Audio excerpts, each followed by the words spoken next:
Hey, tell me if this sounds familiar.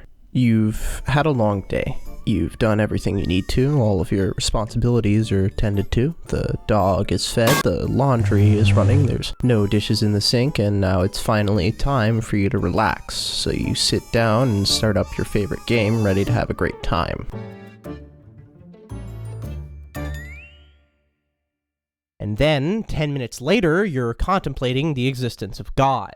No sane person could sincerely believe after playing in this lobby that God isn't dead. One guy is sitting in spawn AFK, another one is trying to see exactly how loudly he can eat chips into the microphone. I can't even tell if the third guy knows his mic is on. He doesn't give a single call out, but he screams every single time he dies. And the audacity that him and the fourth guy have to be flaming the rest of the team while their KDs are both lower than my fucking will to live. Nobody on my team has managed to come within 10 meters of hitting a shot, and I'm honestly not even sure that they're real people at this point. I swear I've heard the same line from one of them like 4 different times. They're robots. They must be. They cannot possibly be human.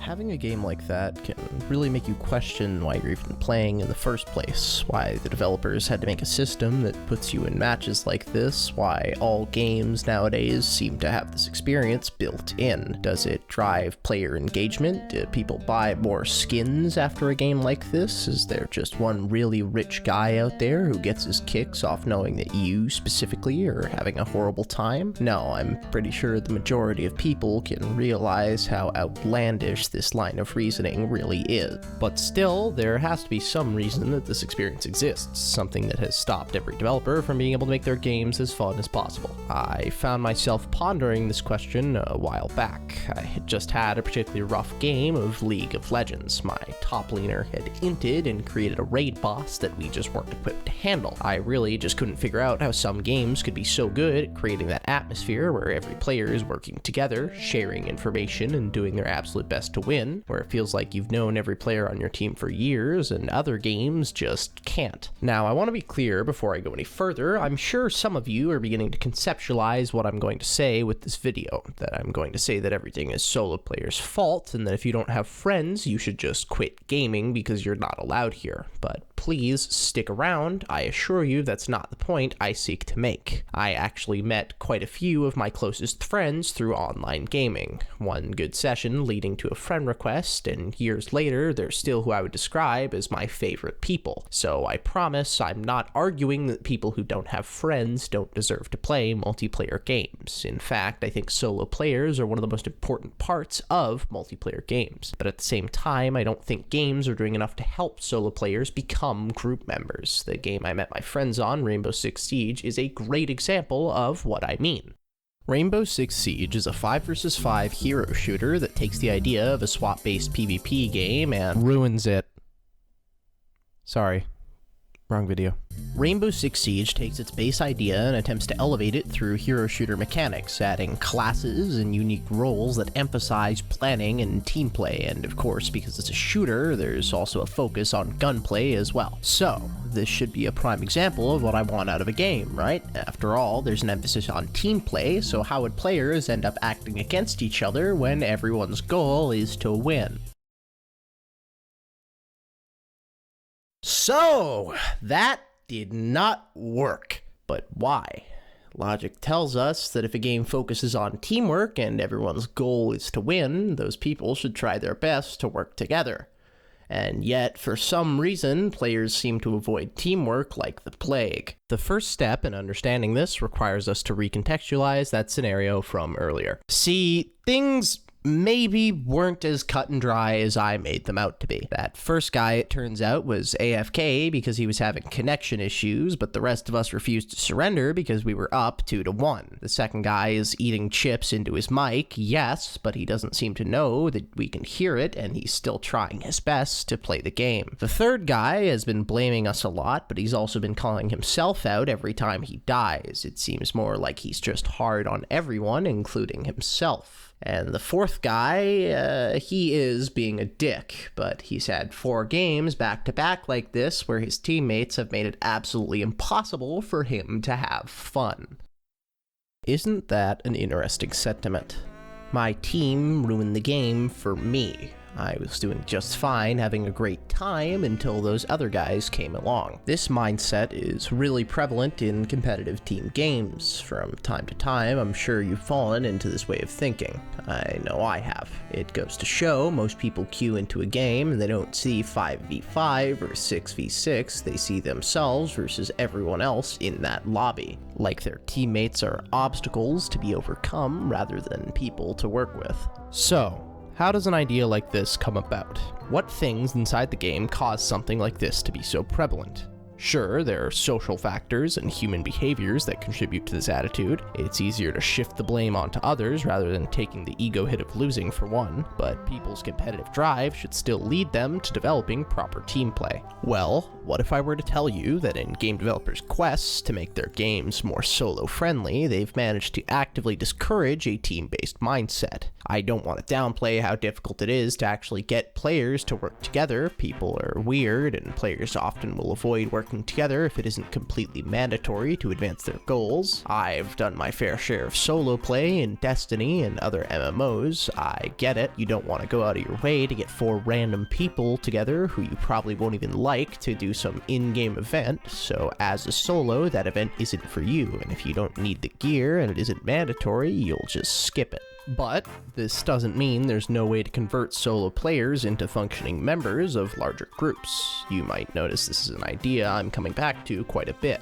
There's a good reason for that. So, players inherently want to avoid team scenarios in games where they can play solo. But why do players not engage with their team in a game where the whole point is that they aren't solo? Some would argue that social anxiety plays a big role. People don't want to step out of their comfort zone, especially when it leaves the risk of ridicule. Getting flamed feels bad. But I would argue that even though games like to focus on this aspect as if it's the problem, it's instead a symptom of core failures in game design and promotion that have influenced player behavior in a negative direction. With Rainbow Six Siege and shooters in general, this negative edge of player behavior comes from an inbuilt, skewed sense of individualism, the idea that you alone can win the round, but only your whole team can lose the round. Everyone knows the feeling of coming out of a 1v5 situation the victor, and in contrast, we also all know the feeling of being put into that 1v5 situation in the first place. Your whole team rushing into the building and dying, leaving you holding the bag before you could get a chance to influence the round. Now, these things are inherent to a team game like this, and they also aren't negative traits by nature.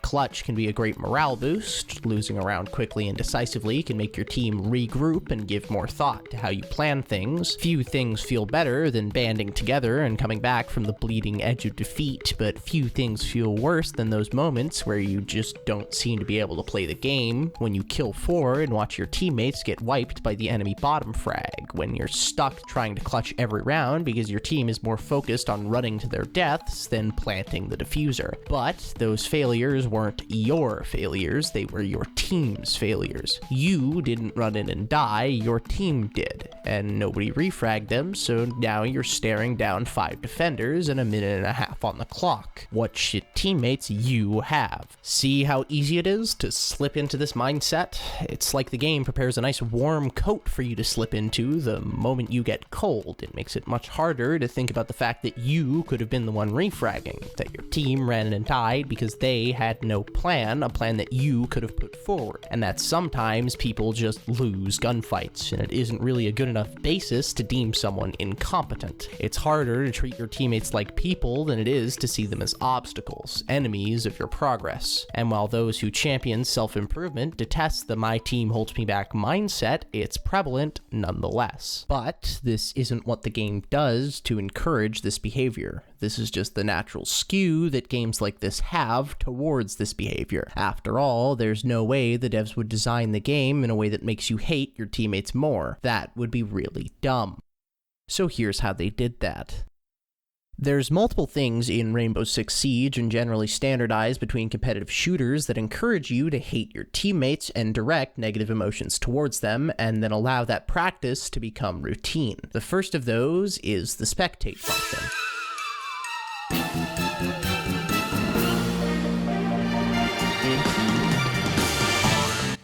The spectate function itself is a way for players to remain engaged with the round after their death. It is generally standard for competitive shooters to allow post-death communication. The spectate function is necessary in my opinion. People likely would be far less involved in a round if they just had to sit and wait until it was over, but there are some unforeseen consequences with this implementation because spectating comes immediately after your death. When you die in any competitive game, there will be a level of negativity associated with that. You no longer get to participate in the round. You disappointed yourself by losing. Maybe you're angry at the game. This is often heightened by the feeling of adrenaline from the gunfight or fight itself, amplifying that anger and sadness. And immediately after coming off of those emotions, where is your focus directed? Right here. It's literally all of your screen.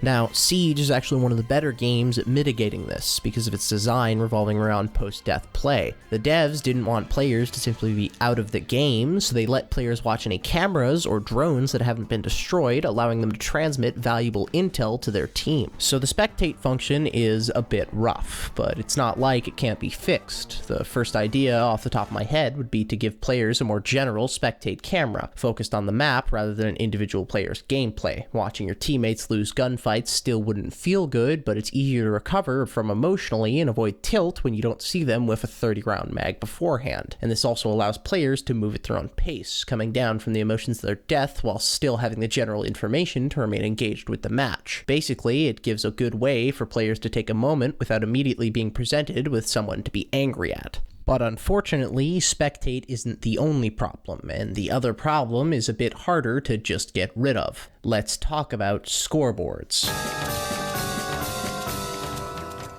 Scoreboards are almost a sacred tradition at this point. A full breakdown of how good or bad any player is doing in a given match. The immediate problem with this should be obvious. You're losing and you open the scoreboard to see your bottom frag is 0 and 4. If the game was giving you a warm coat before, now it's holding up your teammate and asking you to punch them. It doesn't help that most players look at the scoreboard exclusively to see who deserves to be praised or berated. Some scoreboards try to mitigate this by adding assists, a metric that shows how many players you damaged that were then killed by a teammate, but players weigh assists differently, usually in favor of themselves. My 3 kills are better than your 5 assists, even though I stole 2 of those kills from you. So the scoreboard is generally used as a tool for toxicity and is not strictly necessary for the game. Why not remove it? Well, for one, this might just exacerbate the problem. Think about it. If Timmy is playing really bad and he wants to take it out on his team, he might stop himself when he goes to the scoreboard and sees that he is, in fact, dog shit. But if Timmy has no scoreboard in sight, he's free to flame until the cows come home. A second point against removing the scoreboard is the player backlash that would very likely come from it. Even though most people don't really gain much value from the scoreboard, it's a part of the culture and a part of the game. And players absolutely hate it when companies babyfy things to try and protect players' emotions. The optics on this change, even if the devs were completely transparent with the reasoning, would likely be that the change was only made to protect bad players' feelings, which to an extent is true. The colloquial bad player is often treated like a second-class citizen in competitive gaming, but that's not the point here. So, we can't remove the scoreboard. Is there any way that we can modify it to make it a more positive force? Well, yes and no. Almost any modification we would make to the scoreboard will either be too insignificant to change anything or too significant, drawing player ire. Developers creating systems like this are stuck between a rock and a hard place. By nature, competitive games are about being good. You want to be better than the enemy team, you want to be better than your teammates, and you want to be better than yourself. This can often result in cultures where having good numbers is the only thing players deem important. Removing those metrics just gives you no way to quantify anything, hard as that may already be because of SBMM. But I digress. I think the best solution I could come up with, which would unfortunately still draw player ire, is to hide your teammates' deaths until the end of the game, only showing their kills and assists. But this is still generally a lackluster solution. It could shift the attitude of players in a more introspective direction, but it definitely will have players up in arms upon implementation. Current systems have implementations like points or objective score, but they're often treated as jokes on account of having to measure up to the all-powerful metric of KD. At the very least, though, that's it. There's no other feature that encourages players to blame each other for team-wide or personal shortcomings. We've gotten the features that point anger at the wrong places, and the feature that quantifies your abilities with a number out of the way.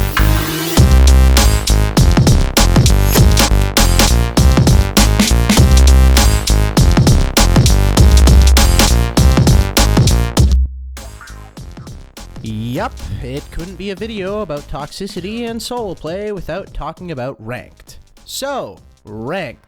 It seems as of recent, game companies have been treating ranked like a player retention cheat code. Just choose an elo system, drag and drop some badges, and there you go. But in reality, it's not quite that simple, and in fact, a lot of companies have failed to realize how much of a double-edged sword ranked really is. A ranked game mode can be a good way to boost player retention, but without proper attention to its implementation, ranked can actually bring more problems than benefits. There are a few major issues that can arise from implementing a ranked system. I'll mention the most notable here, and I might go more in depth another time. The first big issue comes if the game isn't well balanced, or more specifically, if the optimal way to play is not fun or does not line up with player expectations. The knock-on effects here are self-explanatory. If the game played to win isn't fun, and players manage to optimize their enjoyment out of the game, people will stop playing. The next major problem is that ranked queue amplifies toxicity. Now, people don't just feel bad because they're losing, they have a reason to be mad at you for underperforming, because their elo is on the line. As unreasonable as it is to get mad at somebody over imaginary points in a fictional game, it still provides justification for people who may otherwise keep quiet. The third big issue is that when a game is balanced around competitive play, it can often remove what players found fun in the first place for the sake of fairness. See Zophia's Withstand. Even if balancing doesn't remove the things that players find fun initially, balancing can still shift the way a game is played over time, which can alienate old players, stifle creativity, and stale metagames. This forces the developers to inject interest back into their game with superficial additions that often result in power creep. Rainbow Six Siege's balancing having been so nerf-heavy over the years, and the power creep of new operators being evident, excluding Grim, makes it a great example of balancing done wrong. Now, you may have noticed that the title of this video is still largely yet to come into focus. After all, none of these issues have been exclusive to or affected by designing around solo play. While this is in part true, the whispers of an environment created to be more friendly to solo players are indeed the things I've mentioned. Shockwaves, ripples through the water from a stone cast by an unknowing child who could not realize the damage he would later do when that ripple became a tsunami. I've talked a lot about toxicity and what causes it, the subtle nudges in competitive games that lead you to hate your teammates more and more every time. But what I haven't talked about is the attempted solutions that have done more harm than good, things that were supposed to bring the player base together but instead drove them further apart. Shooters are a decent example of this, which is why they are what I've used so far. Spectate for one was a feature for all players, yes, but it was likely seen to be helpful to solo players, keeping them and their teammates more engaged and allowing them to build rapport and come together. However, the failure to implement these systems whilst making room for players' emotions has resulted in a system that is far more to the detriment of solo players than anyone else. Groups are not often on the receiving end of strong amounts of flame because of their number. They have the ability to control the lobby and the narrative. In contrast, a player queuing solo has the chance to find themselves surrounded by 4 other players, group or not, who have decided they are the punching bag. And that player is then given the choice between accepting verbal abuse and trying to win the game, muting their teammates and no longer receiving any information, or lashing out in return, causing a situation from which nobody benefits. It is a lose-lose scenario. Many games have tried to implement systems to offset toxicity, rewarding good behavior and punishing the bad, but for as much of a dent as these systems are able to make in the problem, they also have the effect of making flame more adversely extreme under an if I'm getting banned for this, I'm saying everything sort of mentality. And because of the profit motives of these developers, the rewards for good behavior are often not enough to stop players from having emotional outbursts where they are already prone. In fact, there is one game that encapsulates everything I've mentioned so far in this video. Literally every single mistake. The game I'm talking about, of course, is the game with the most toxic community, a title it has consistently tried and failed to shake. The one, the only, toxic cesspit, League of Legends.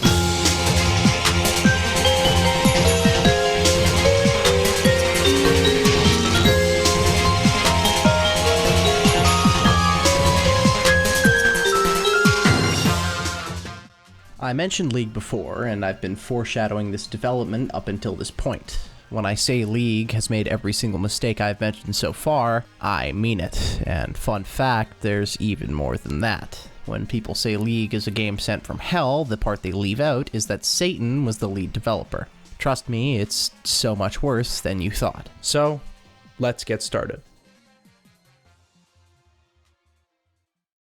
League of Legends is a 5v5 MOBA, multiplayer online battle arena. The game revolves around your team attempting to destroy the enemy team's nexus. Players can achieve this by destroying enough towers in one of the 3 lanes to open up the enemy nexus to damage, and then dealing enough damage to make it explode. There are 3 lanes and 5 roles. Top, usually melee-focused players who occupy the longest lane. Mid, mages and immobile champions with good damage and potential roam to the other lanes. ADC, or AD carry, the only role with carry in the name that is also inexplicably the hardest role to carry with. Good job, Riot. Support, the role that duos with the ADC and also nearly entirely decides the outcome of the ADC's laning phase. Good job again, Riot. And jungle. We will get to that one later. There is more going on, but for our purposes, that's about the amount that you need to know. So, I said League makes every single mistake I've mentioned previously and more. That's a bold claim, but since I've set the stage, it's fairly simple to prove it. Exhibit A is something that is not so much a conscious decision as it is the result of the genre. Mobas as a genre make it incredibly easy to focus on your teammates' mistakes and blame things on your teammates in general. I'll go more in depth when I discuss my biggest problem with League of Legends, but for now, just know that people really don't like to take responsibility for losses in League, more so than any other game. So, that's our spectator cam, so to speak. The next big problem is a scoreboard, which is definitely present, and not only is the scoreboard present, it's worse than rainbows, a trend that will become very common going forwards. The problems that are all present with Rainbow's scoreboard are here. The game tracks your level, CS, creep score, you get it for killing minions that push down lanes, and the minions give you gold. Higher is better unless you're a support. And KDA. Not only can you be ridiculed for what is on the scoreboard, but what is otherwise an important statistic is notably absent. Vision score, which you get for placing wards, a trinket that allows you to see an area even when nobody is present, is a deeply important statistic, being so prominent that it matters in what grade the game gives you after a match, yet the only way to see your vision score in game is to hover over your trinkets, something I'm willing to bet that you didn't know even if you've played League before. This is one of the most important statistics in the game, yet it's so diminished that most players don't even care, and low elo players often drop extremely low impact wards that have little to no effect, not understanding the detriment that it is for them and their team. So not only does the scoreboard make flaming, something that is extremely common in League of Legends, even easier, it also actively diminishes an important aspect of the game. So far I've been tackling things in order, but the rank system is a bit of a larger topic, so I'd like to address the systems put in place to encourage good behavior. Riot has said multiple times that they would like to improve the honor system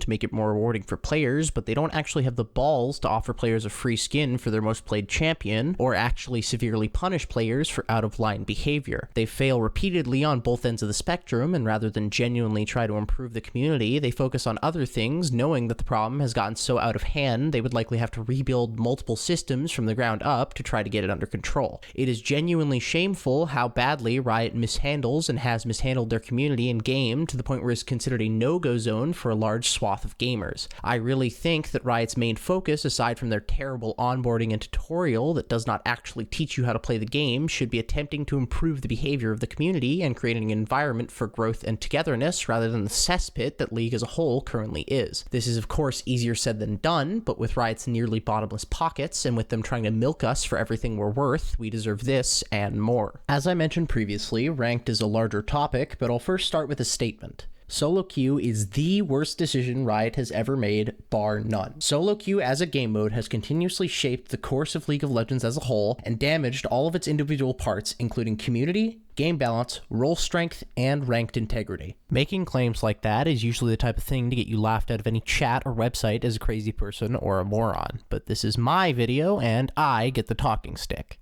So, how exactly has a game mode had such drastic ramifications on so much of the game in its entirety? Well, to show you, I'm going to try to play a game of Ranked. Alright, stop. Issue number 1. This shit. What the fuck is this? I have to pick a role that I'm not as good at as my main role and don't want to play, but if I don't pick anything in specific, or if my secondary happens to be jungle or bot lane, I'm almost never going to get my main role anyways. Why?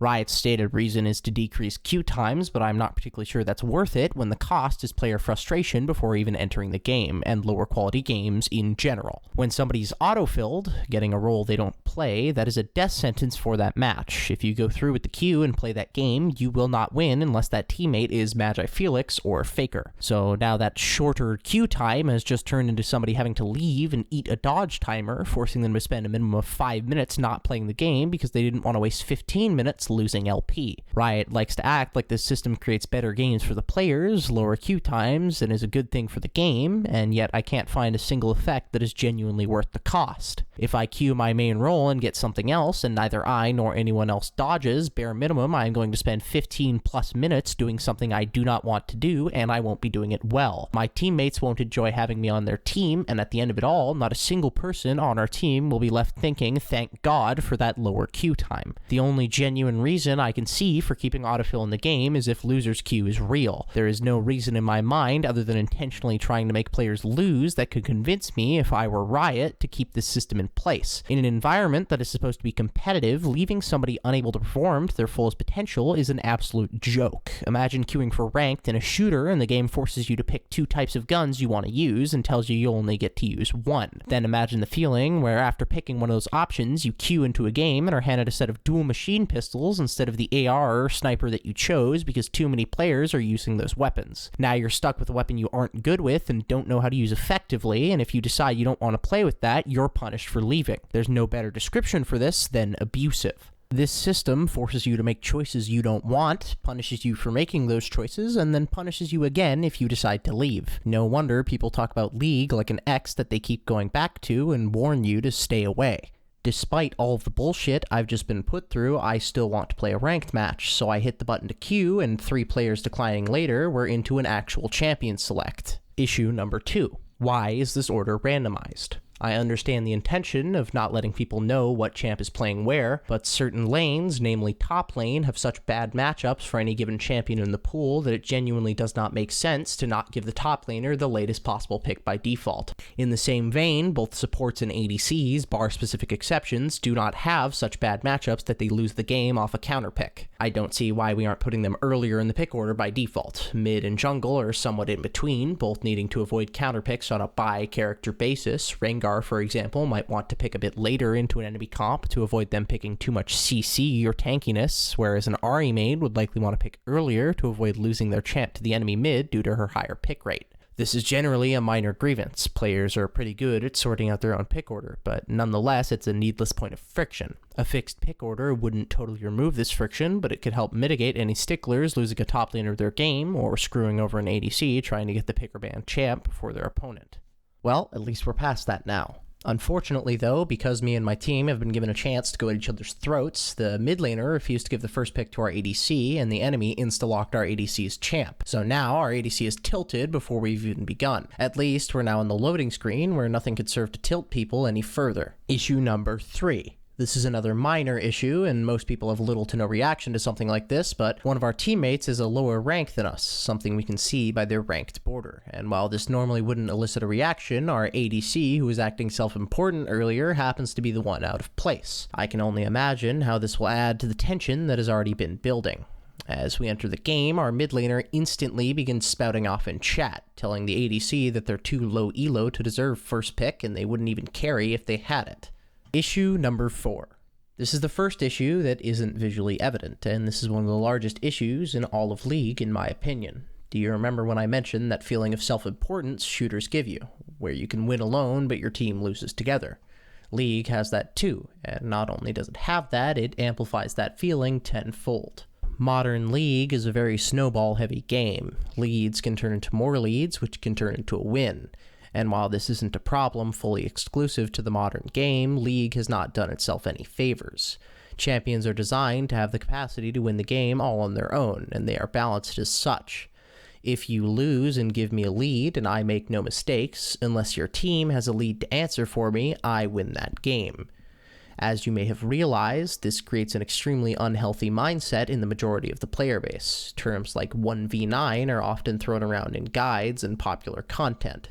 From moment one, players are conditioned by the game and everything around it to assume their teammates are unreliable and useless. In psychology, there's an idea of a self-fulfilling prophecy. When you treat somebody in a particular way, it causes them to act that way. Teachers who would treat students as if they were going to fail and not give them the help they need often end up being the reason those students fail in the first place. It should be relatively easy to see where I'm going with this. When players enter the game with the mindset that their team will fail and that they have to win alone, it can lead to an apprehension to provide assistance rather than focusing on attempting to create individual success. This very mindset is indeed, in part, self-causal, in the same way those with a poor mindset for life often only make their life poorer, whereas a positive mindset in the same spot could improve things drastically. So, in effect, League not only guides players towards a negative mindset, but it also guides them to be actively hostile towards other players and the idea of working together, as it is not as assured a route to victory as simply winning on one's own. This is already worse than other games. Riot has created an environment that strongly discourages players from acting as a team in their team-based game, a core failing of game design. But it gets even worse. All of these issues stem from the same root problem. Riot does not understand the game they have created, and while I wish I could say this has changed, at no point throughout League's history has Riot proven that they truly understand the importance of team play. Where Siege has nerfed their metagame into the ground, it's no secret that League has buffed themselves far too high, walking a tightrope thousands of feet in the air that they have fallen off of repeatedly, and yet they continue to rise higher rather than attempting to climb back down. Riot did not dig themselves a hole. They built themselves a high dive in the desert, and now, rather than fix anything, they are looking for mirages to jump into. I think it's now time that I address the problem child of League of Legends, the nebulous role that is both hated by the player base for being overpowered and absolutely unable to win entirely solo. A role that is regularly addressed as lacking skill, yet the majority of the player base refuses to touch it. The role that receives the most flame in the game and almost the least praise, only losing to the unsung heroes of the game that are good supports. The role described by its players as babysitting 4 toddlers in a room full of forks and power outlets. The jungle. Junglers and the role itself are both in a weird place in the metagame, having a role that is, in fairness, overtuned, but also needs to be that strong to maintain a player base. A role that has been nerfed, buffed, and shoved around more than anything else, except maybe the champion, who is known for being reworked. Jungle as a role is deemed important enough to be given a large amount of attention, but not enough attention to realize that the problems it faces do not reside within the role itself. Or perhaps the developers know the problems that plague the role, but do not have the ability or the go-ahead to fix it. Either way, these are problems that have gone unaddressed for far too long, to the point where this one role is now defining the layout of the entire map. The problem with jungle in a solo queue context is that when the role is fairly balanced, jungle cannot win the game on its own. The jungler needs at least one other player who they can accelerate or snowball off of to win a game of League of Legends. This doesn't necessarily create an unbalanced or underpowered role. The chances of having at least one good player on your team is higher than not, but this cannot eliminate the fact that putting the game into someone else's hands feels bad. In the same vein, where everywhere this decision is disincentivized, here it is required, a necessary path to victory. In a game mode where everyone else is encouraged not to cooperate and given the room to win on their own, the jungler is left picking up scraps. These scraps may be able to come together to be more than the whole, but they still feel like scraps nonetheless. Support can suffer much the same fate, but still has more direct control over their own and their teammates' games. A good support is noticed, a great one, however, is not. Support is a role made up of the small things, a conscious method to create a janitor of sorts, somebody to make sure everything is clean and ready when the fighting goes down. The jungler is a fish out of water in solo queue, and Riot's solution is to raise the water level and let everyone else drown. So, Riot has created a system that disincentivizes team play, makes it as easy as possible to shift blame onto others, creates poorer match quality, ruining players' patience, and breaks one of the 5 roles in the game. So what legendary upside is there that causes Riot to keep this system in place? Well, in general, it's used as a metric to prove a player's individual skill. If I hit X rank, that means I'm good enough. Pro players are required to get a certain rank within solo queue to be allowed to participate in the season, and it's generally regarded as a good metric for skill and individual talent. One can't help but wonder if the vast amount of trade-offs taken for a system like this are really worth it, if creating an environment where players are pushed to dehumanize and hate each other for the sake of competition is really a good idea. And in the same breath, I can't help but wonder if these downsides are really necessary. People speak of dynamic queue as if it brought the plague, but compared to the current scenario, creating more team cohesion seems like a venerable alternative. There are downsides, sure. Dynamic queue's previous implementation basically all but devalued ranked rather than encouraging team play, so simply reverting to that system would hardly be enough. Nor would a band-aid fix like adding voice chat bring about the type of truly cohesive gameplay I would want to see from a good ranked system. Instead, this problem has no easy path. It's a problem not only of systems, but of culture. If Riot does manage to create a proper ranked system that manages to encapsulate the feeling of team versus team gameplay, there's no guarantee and even a precedent against players reacting well to the changes. The new system could be the best ever made, but if nobody plays it, it's still a failure. Not only a complete overhaul of the system, but also likely rebalancing would be needed on many champions. Champions that do well when exploiting the coordination and informational gaps that exist only in solo queue would likely find themselves much weaker after the change in environment. But buffing these characters haphazardly would too cause problems. A character designed to snowball made too strong becomes a win button. The developers would have to walk a tightrope, and we know their track record with those. So, in the end, while I think this is something that the game desperately needs, and I think that games in general could benefit from a change in mindset towards solo play and solo players, I also understand that it is unlikely for a company like Riot to undertake such an expansive project that isn't sure to generate the results they're looking for. But I still look on and wonder how much longer that cracked foundation they're building on top of will last.